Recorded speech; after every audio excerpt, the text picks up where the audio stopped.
Dear viewers, today we are happy to tell you that we have a special show that we call Be Empowered.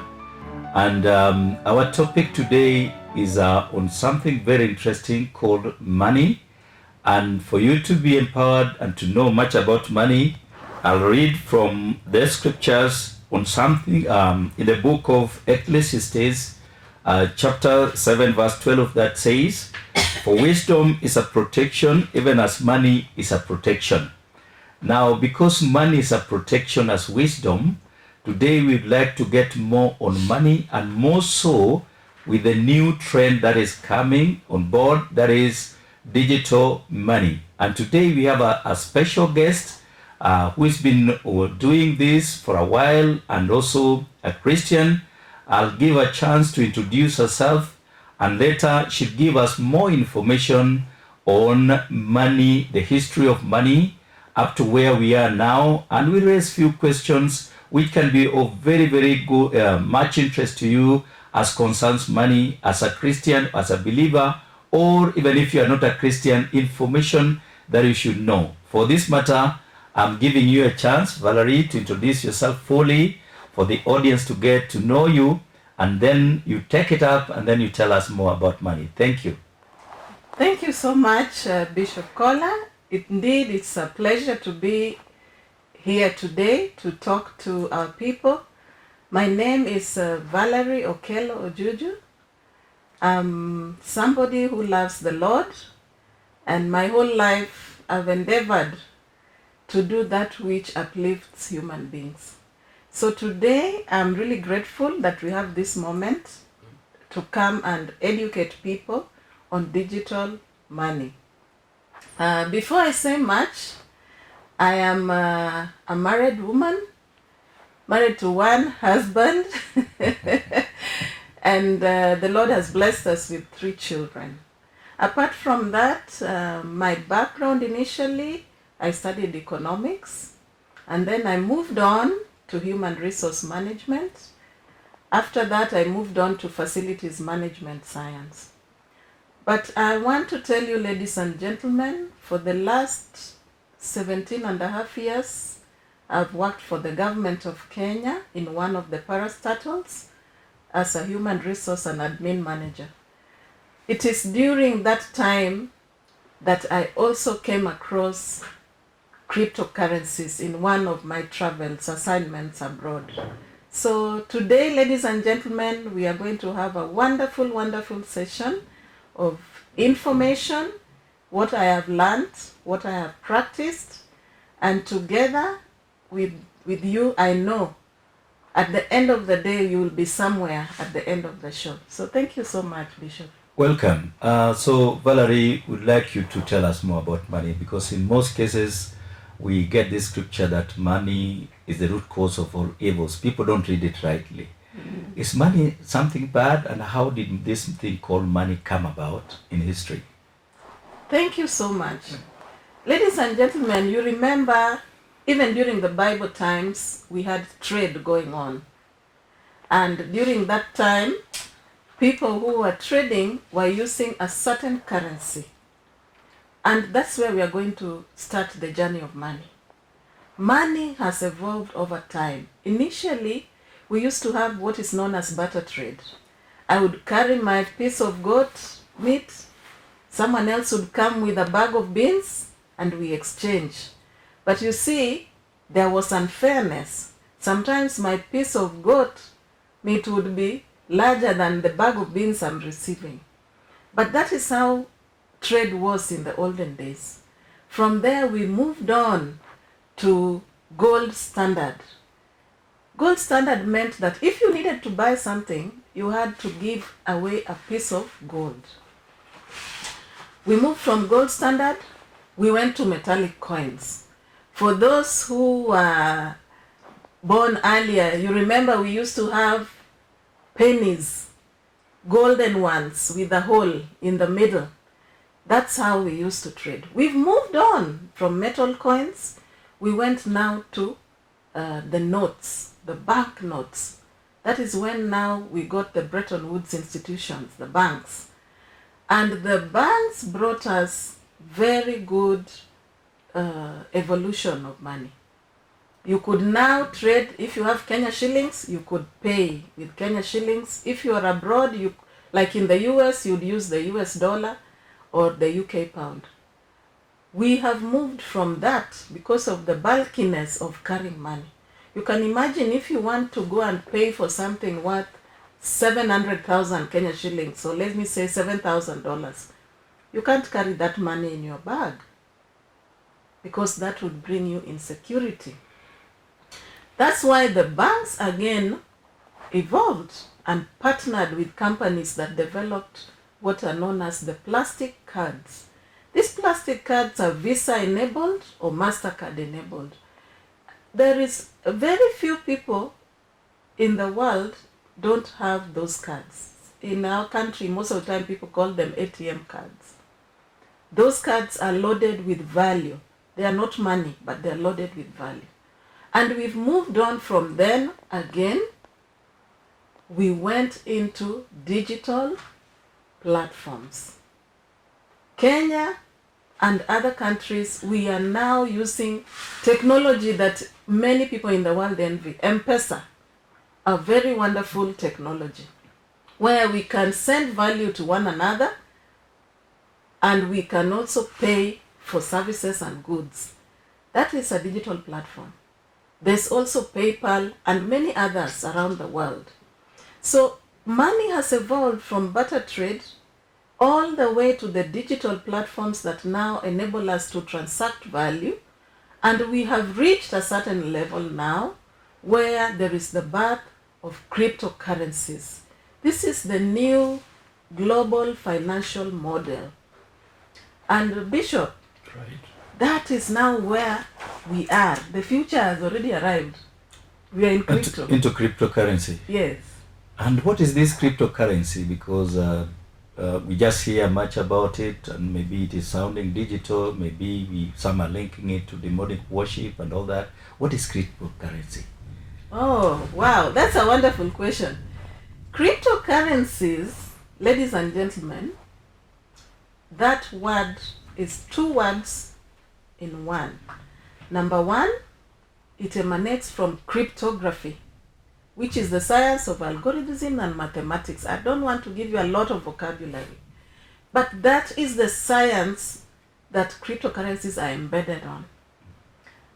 There are mathematicians and scientists who came up with this algorithm to develop a formula in which people can transact value. They started this research many years ago, right in the 70s. They had started already researching on better ways to transact value. Now, cryptography is the science. Currency is money. So, cryptocurrency. That means digital money. You know, that is the simple way I can put it. It is simply digital money. Or should we put it as the way you've said, science of money? That is, through science now we can study money, understand money more, and create more money. Yes. Okay. Exactly. All right. Yes. And some people have been saying that the generator or the initiator of this crypto is not known. Mm-hmm. And as a Christian TV station, that's why people are saying, could it be that the devil that created all this money? Wow. Yeah. Now, let me tell you one thing. The good book, the Bible, tells us that all things work together for them that love the Lord according to God's purpose. Okay. God created the world beautifully and everything in it He created. There is nothing the Lord can bring to His children that would harm them. Okay. The children of God who stray are the ones who take the blessings and misuse. Wow. So in this manner, this is simply technological innovation. Okay. For example, I remember in the days when my husband was courting me, he would write me letters Okay. and send via poster. to get to me in a city I was in. Right. That was before technology of internet and email. Now, our children, when you talk to them about letter writing and going to post, it is very strange. They don't know about it. They don't even know of the radio cassettes or the video cassettes. Why? Technology has evolved. In the same manner, cryptocurrency is the fourth industrial revolution of money and technology combined. That is why we are saying cryptocurrency is a digital money. It has combined these two aspects. So now, the simplest way I can put it is that cryptocurrency works in an ecosystem known as blockchain technology. The way you'd write an email can only work when you have internet. Is that not so? That's true. Yes. So in the same manner, cryptocurrencies work on an ecosystem that is internet enabled. Okay. It is known as blockchain. So it is all science and technology. There is nothing like the devil in it. Right. I think that's very powerful, because I remember until some 4 years ago, I met a pastor who did not want to use M-Pesa because he was feeling that was number 6666. But now he has embraced it. And I think what you're telling us is biblical also, that our people, or my people, die due to lack of knowledge. Yeah. So I think this knowledge we should get, because even this phone that we are using now, I think many of us as men of cloth did rebuke it at first as demonic, but later now we really embrace it. So maybe through this we are going to embrace cryptocurrency. And why should we embrace it? The way you're explaining, things are changing. And you told us that the government policy is also changing. The president, our beloved President Uhuru, also said something about digital money. So maybe expound our knowledge on this, so that we can also be losing something which is very relevant. Yes, right. Yes. Thank you, Bishop. Yeah. Now, information, when gotten from the right people and the knowledge of people, this information can help you, but in only one way: when you take action with the information you've been given. In the same manner, if you are given wrong information and you act upon it, then you are going to lose. I am very proud of our government of Kenya because of one aspect. The government of Kenya, over time, has been watching the space of cryptocurrencies.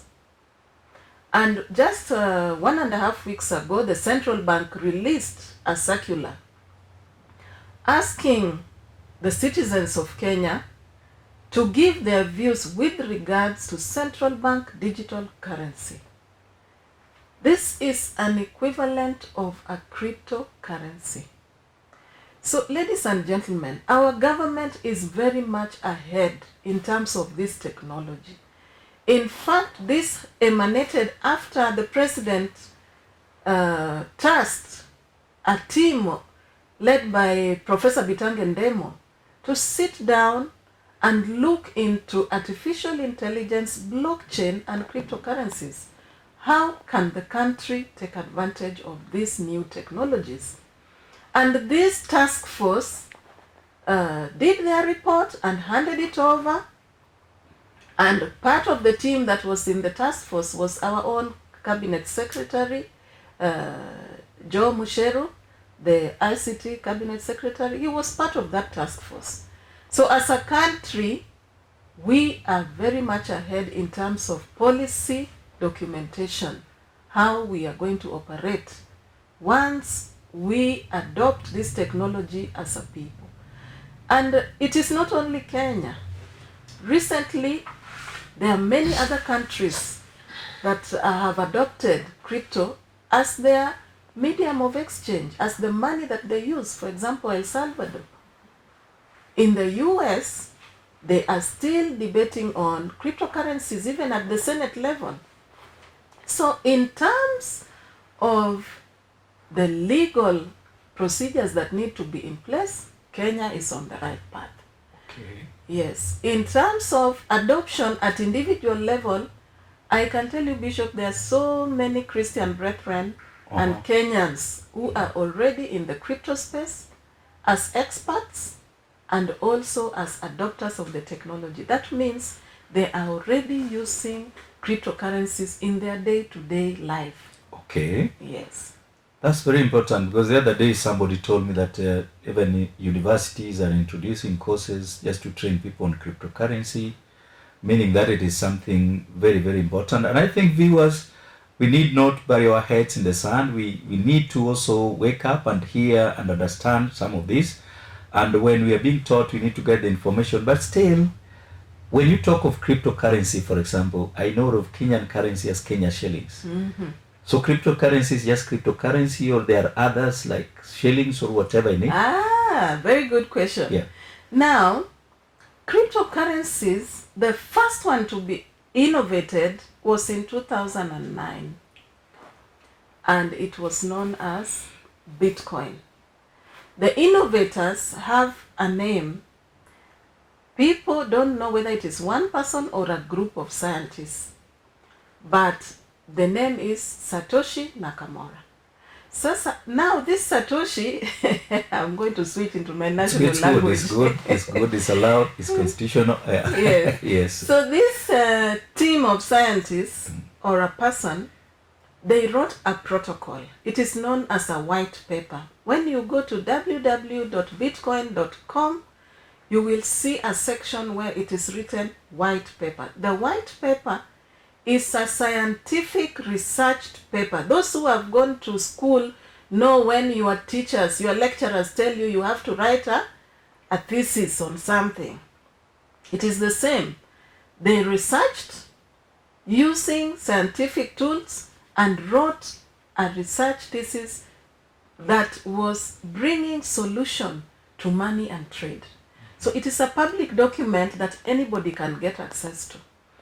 And the protocol to run it was also released on the World Wide Web. Okay. So it is available for everyone.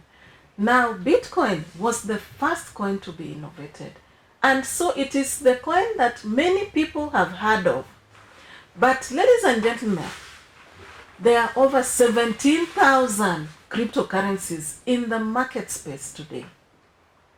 Does it mean all of them are valuable? No. Okay. Just the way in the fiat currency world, when I say fiat, it means that government sanctioned money. The US dollar, the Zimbabwe dollar, the UK pound, the Chinese yuan, Kenya shillings, all have different values. Okay. One is stronger than the other. Even in the cryptocurrency space, Bitcoin is the most valuable. If you just go to your phone right now or your laptop and Google one Bitcoin to Kenya shillings, my viewer, what do you see on your phone? One Bitcoin to Kenya shillings. It will show you that today Bitcoin value is 4.9 million Kenya shillings for one. That is the value today. But in 2009, it was less than 100 shillings. It was 0.0001 over dollar. In 2014, when I came across this technology while in South Africa, the price was at 289 US dollar. That was the lowest price then. That means if I had around 32,000 shillings, I would have bought one Bitcoin. Okay. And imagine if I held it from that time to today, Bishop, how much do you think I would be having if one is 4.9 million? Almost 5 million now. It would be more than that. Right. Okay. So, Bitcoin is an asset. You can see in 2014, the value was around 30,000 Kenya shillings. When we come now to 2022, the lowest value so far has been around $35,000, which today, when we check, the value is now at 4.9 million. It shows you over time, the value is doing what? It's increasing. It's increasing. When you first of all go to your home area, the most lucrative place where you can buy land, everyone wants to buy land where it is Cheaper. Yeah. but you know the value It will rise. will rise at some point. Right. That is the same concept. Bitcoin is an asset, just like land is an asset. Right. And when you get Bitcoin, you don't sell it to get Kenya shillings or dollar or Tanzanian shillings or Ugandan shillings all the time. Because this is an asset. When you buy land, do you sell it all the time? You break it and no.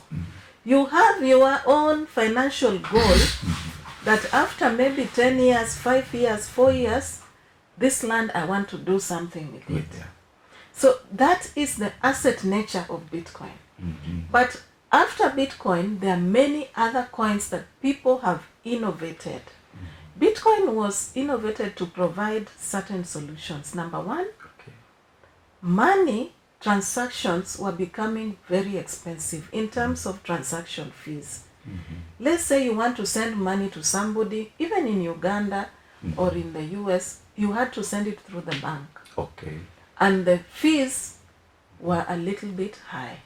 So they wanted to address the aspect of transaction fees. In the Bitcoin network, average cost of a transaction is less than 200 shillings. Okay. They are very, very affordable, and people transact volumes of money. Now, the other aspect was the limitation that you could only transact a certain value. For example, in our country, Kenya, if you are transacting above 1 million, that you have to demonstrate where the money is coming from and where it is going. But business people over time wanted to have the freedom to transact whatever value they wanted. Okay. If I want to transact even 50 million, allow me to do so because it is my money. But at the same time, Bitcoin came to provide another solution, to give us what is known as peer-to-peer transaction. If I want to send you money, Bishop, I don't have to pass through a third party. I don't have to send that transaction to someone else so that it gets to you. For example, sending it to Safaricom or bank or where? Yes, all those are third parties. And they have very important roles they play in the money markets. However, with the new technology that is here, I can send money to you directly from my digital wallet address to your digital wallet address directly. So there's no third party involvement. There's no limit of how much I can send to you, and it is fast. It doesn't take even 10 minutes for you to get the money in spite of the volume of the transaction. So Bitcoin brought these solutions. But that can be linked to money laundering? No, there is no way you can do money laundering because remember, in the digital world, there are footprints. Okay. So your transactions can actually be traced to the last person who received the Bitcoins. Okay. That is how recently, if I may just tell you, the US government confiscated Bitcoins that were sent illegally through money laundering to other people. They confiscated the Bitcoins back, and now they are in the custody of the US government. So in this space, don't be cheated that you can do some monkey business. It is not there. Right now, globally around the world, if you want to be in this space, there is something known as KYC. Know your customer. Okay. You must put your details when you are getting on board into this space. Okay. Upload your national identity card, put your telephone number, put your own location where you are. Mm-hmm. So where are you going to do money laundering when your details are known? It's not easy. It is not easy. That's why in this system, fraud is not possible. Okay. Yes. Okay. But it has its challenges. Okay. It has its challenges. Yes, viewers, I believe you're getting some information, and from what Valerie is giving us, it makes your head sometimes roll, and it raises so many questions. And if you have questions, please, there's that number down there which you can send it to. It is a WhatsApp number from which you can also have some conversation for more information, and our facilitator will give you much more information. And the point now you're going to is on the challenges. What are some of these challenges? Because, for example, one, as we were coming here, I shared with somebody that we are going to be taught on money and Bitcoin. And he was saying, no, that's a scam. I think, as I don't know, so and so, I tried it, lost money there, and many things. I don't believe in it. It is a scam. I don't know whether that is one of the challenges and how it's coming about. I don't know. Yes. Now, remember when I started, I said, when you are given wrong information and you act on it, okay, you lose. All right. And those are scams. Uh-huh. A scam is simply a conning scheme. Mm-hmm. I know very well what I'm selling to you is not true, but I sell the information to you and I make you put money in it, okay, and you lose. Right. That is a scam. Now, that is one of the risk factors in the space of cryptocurrencies. Because of lack of proper education, Yes.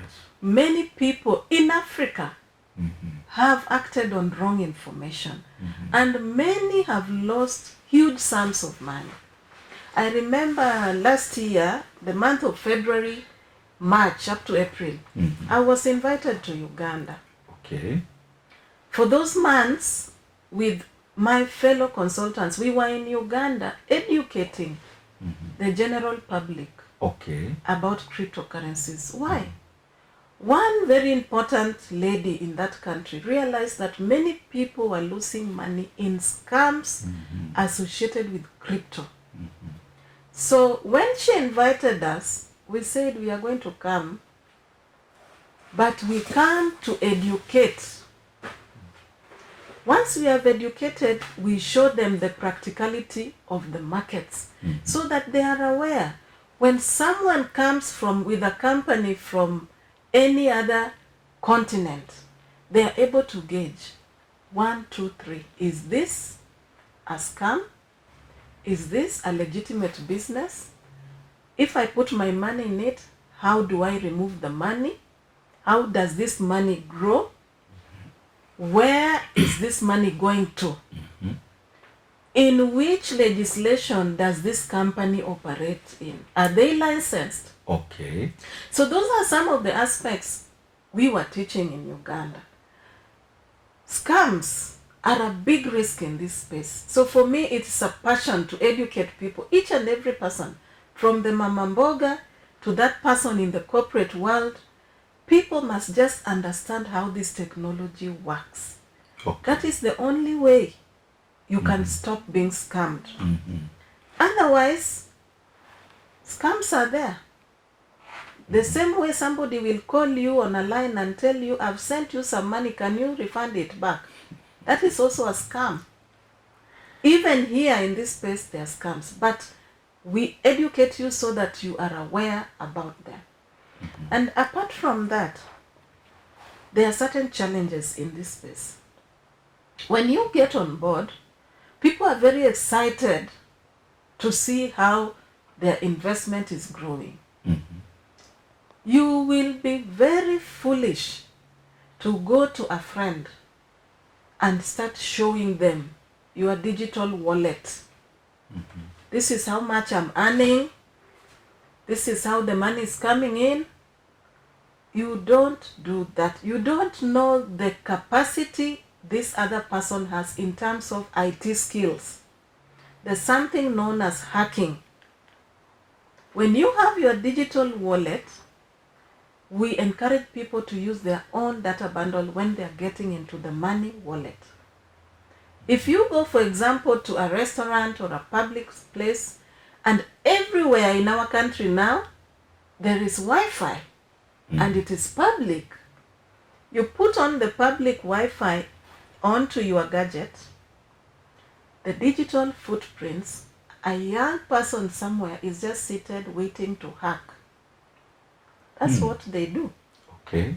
So don't put yourself in the space of hackers by accessing public Wi-Fi to open, even for your own banking. If you're doing online banking, such things, be very careful. So hacking is another challenge. And another challenge in this space is volatility of the currencies. Bishop, that one I must say. You can see today, Bitcoin is 4.9 million. Yesterday, it was 4.5 million Kenya shillings. Oh, okay. Yes. So the volatility in the market is a challenge, it's a risk also, because if you don't know how the market works, you will sell your coins at a loss. And yet you can make very good money if you hold on to the coins and then sell them when the price is at the value you want. Now, already you're using very powerful terms here, which to the viewers, I believe we are opening conversation where our host, the presenter, will be coming back to explain more. I'm hearing of volatility, I'm hearing of a wallet, I don't know how it is all about. Very powerful terms. So I think this one will call for another session again, so that we know more. But you said there are companies that are legit, that are dealing with this. Do we have some in Kenya, or that you've worked with, and which ones are these, and what do they do? Okay. Right. Now, for me, I like sharing my experience. When I got into the digital space, I first started doing what is known as mining, so that I'm able to accumulate Bitcoin. Mining simply means verification and validation of transactions. For example, when I go to Naivas supermarket, I buy my goods. When I get to the till, I get the till number. I want to pay via M-Pesa. I'll put the amount and the till number, and then I'll wait for a few seconds for confirmation to come back. When I'm waiting, that period when I'm waiting, the Safaricom servers are doing what? Verifying and validating that transaction. In the digital space, any payments made with Bitcoin, they are verified and validated by a team of miners. So that is why the activity is known as mining. It's just a fancy word. Oh. Yes. Okay. So I have done that now for a number of years. Apart from that, I also buy and I hold the coins directly from the market. You can go to localbitcoins.com. You will see all the traders in Kenya. Okay. And you will see that you can pay them via M-Pesa. And they send you the Bitcoins. There are certain requirements that you will have to meet to do transactions there. And there are so many other platforms. So buying and holding is another way that you can accumulate these coins. Then we also have, I am also in businesses. In my business, I can accept Bitcoin as a form of payment. Like another business partner of ours is known as Betty. She's in Nyeri. Okay. Betty's place is a Nyamachoma place in Nyeri. She first started accepting Bitcoin as a form of payment in 2018. Is it? Yes. Okay. So it is a form of accumulation. I come eat my lunch, I pay Betty with Bitcoins. Okay. Yeah, the same way I can pay with M-Pesa, I can pay with Visa card. So those options are available. Something else that is important, you can do what is known as trading. It is also another way of accumulation. I don't know whether many of you have heard of Forex trading. It is similar, but in this case, you are trading cryptocurrencies. And we are available to educate you on how you can take advantage of these various avenues of accumulating Bitcoins. So, ladies and gentlemen, cryptocurrency is so wide, so wide that we have advanced to what is known as decentralized finance. That is a whole topic on its own. Right. So, Bishop, I know that with your guidance, our viewers will still learn. You know, in the crypto space, you learn baby steps, right, from one point to the other. In my own experience, the companies that I partner with to do all these businesses, I don't promote them in the media. Why? No. It is their business to be known by others. For me, I teach on the technology. That is what I do. Very good. Yes. So anybody who might be interested to learn more on the technology, I will educate them on that. I will show them what they need to do. But it is important to emphasize that in Africa, so far, I haven't come across a legitimate company that does mining, because mining you need a lot of electricity and a lot of the ASIC miner machines, or what's miner machines. Averagely, a good machine to do mining is almost $12,000 for one. Wow. And you will find a company in China has over 600,000 of them. So Africa, we are still a little bit behind.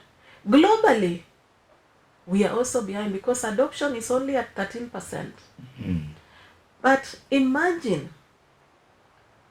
in our continent, if we go to even just 5% adoption, that is wealth created in each and every village, each and every home. So you cannot ignore cryptocurrencies in your life. Even if you are the age of my mother or my father, I have taught them. They now know what crypto is, and they have put their money in. They are now receiving their retirement money a little every month. They're able to withdraw and meet their expenses. Wow. So age does not matter in this space. It is the attitude to learn the technology and adopt. And I'm very much available to support anybody who wants to learn. Oh, good. Yes. And what about our children who are nowadays techno-savvy? Do they get into this? I'm getting much happier that even older people can now... It's a form of getting money at your retirement age also. Yes. What about this young team that we have now? Yes. In fact, I just want to tell you, my youngest client is 9 years old. What?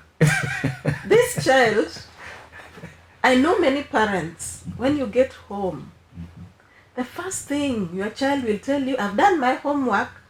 Mommy or daddy, can I have your phone? When you give them your phone, they go to games. Some of those games, have you ever checked what kind of game they're playing? No, we have never. Those games, some of them have digital currency embedded in them, the Bitcoins. How? When I move from one level of the game to the other, I buy more ammunition or more chips with the digital. It is virtual. Right. It is not real money, but it teaches them the skills of buying and trading through the games. So they even know the symbol of Bitcoin. And I can tell you that my 9-year-old client, the parent realized that this child is interested in this technology. And so they called me and asked, would you mentor my child so that they are not involved in internet in the wrong thing? So our children already are learning about crypto. Those in the universities, we are mentoring so many of them. And you will find that with the pocket money you give them, they are already buying Bitcoin, Ethereum, Dogecoin, all these other coins. They're buying them in small quantities, as low as 200 shillings worth of it. They're able to buy.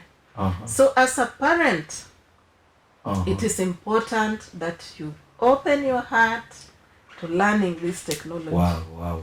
Yes. You mean that even through this, this thing is very interesting.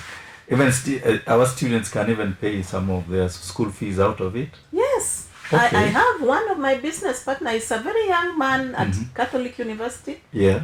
He learned crypto some years back through a friend. Right. The friend gifted them some of the cryptocurrencies. Right. But over time, he was buying now a little bit on his own. He's a multi-millionaire. Wow. And he's less than 21 years. Is it? Yes. I have another young lady. She's at Strathmore University. Okay. She's one of the young people I mentor. Right. She is also in the crypto space. She started last year and she's going on. And you see, with the young people, you teach them once, they overtake you as the teacher. They explore the space properly. Okay. So it is good for these young people to know the technology. Very good. The way I say this conversation can go through and through and through, and I'm very, very happy that is coming from a believer in Christ Jesus, because in most cases, when we get it from other sources, we are fearful even for our children. Maybe we think that they are being initiated to the kingdom of hell, but this is not the case. No. We are getting it from a believer like you and me, and more so to every person in every part of the world and Kenya. It's important to get this information. And before maybe we conclude, because of time, maybe you can give you contacts and how people can reach you to get more information on cryptocurrency. Thank you so much, Bishop. Yeah. I'm very humbled to be invited to this TV station. It is a station that their objective is to further the gospel. Right. And I'm so happy. Empowerment is part of it. Our God is a God who owns everything. That's right. Wealth is His. Right. And remember, He says in the book of Psalms, tell me your plans and I will make them successful. That's right. That is the God I believe in. Amen. That is Ebenezer, Right. the great I am. Yes.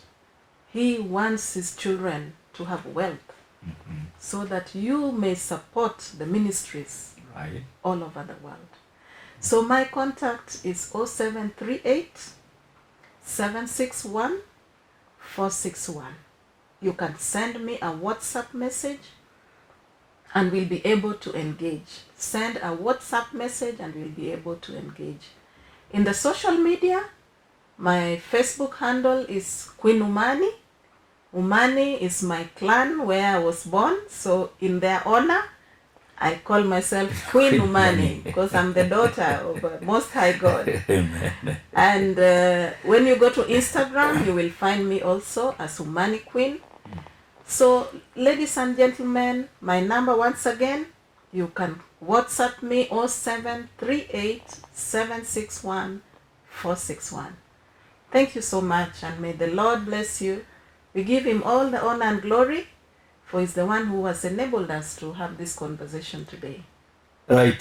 Thanks a lot, Valerie. It has been a very enriching information, and to our viewers, I think you must have got some information. Now the decision becomes yours on the information that you've gotten, whether you want to get into cryptocurrency or not. In the station, we don't force you, but we enlighten you on the truth. The Bible says that you shall know the truth and the truth shall set you free. So the truth is what we have brought you. As she has said rightly, it is a very, very important moment and time that we should also be watchful. We've just passed Corona the other time and things were almost at standstill. And I believe through such systems, we can still manage to survive. I believe so, maybe because next time, if we invite you, will you be willing to come back and talk to us more? Sure. All right.